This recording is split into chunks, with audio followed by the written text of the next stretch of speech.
ঐতিহাসিক সোহরাওয়ার্দী উদ্যানে ২৮ তারিখের মহাসমাবেশকে কেন্দ্র করে যেই অনুষ্ঠান হয়েছে তাতে লাখ লাখ মানুষ বিভিন্ন জায়গা থেকে এসে উপস্থিত হয়েছেন, যেটা দেখে বাতিলের আতঙ্ক শুরু হয়ে গেছে ইনশাআল্লাহ। এটা একটি ঐতিহাসিক সোহরাওয়ার্দী উদ্যানের জোহরের নামাজের একটি চিত্র, যেটা দেখলে খুব প্রাণটা একেবারে জুড়িয়ে যায়। কত সুন্দর, চমৎকার এবং কত সুন্দর, যেটা এই সুন্দরকে কোনো বর্ণনা করা যায় না ইনশাআল্লাহ।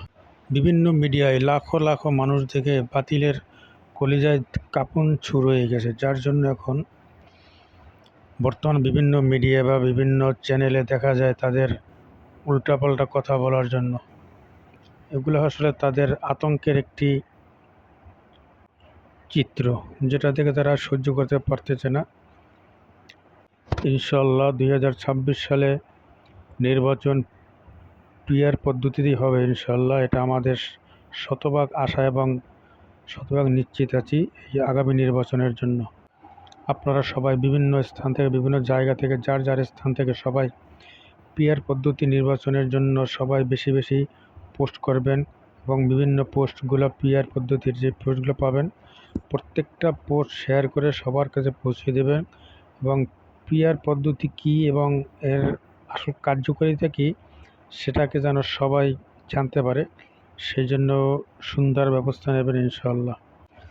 এবং আগামী 19 জুলাই জামাত ইসলামের মহাসম্মেলন আছে এই জায়গায় সোহরাওয়ার্দী উদ্যানে।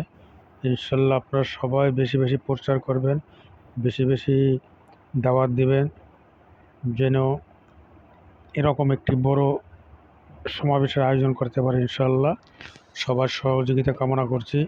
সবাই ভালো থাকবেন, সুস্থ থাকবেন ইনশাআল্লাহ। সবার জন্য শুভকামনা। ইসলামী আন্দোলন বাংলাদেশ জিন্দাবাদ, হাত পাখা জিন্দাবাদ।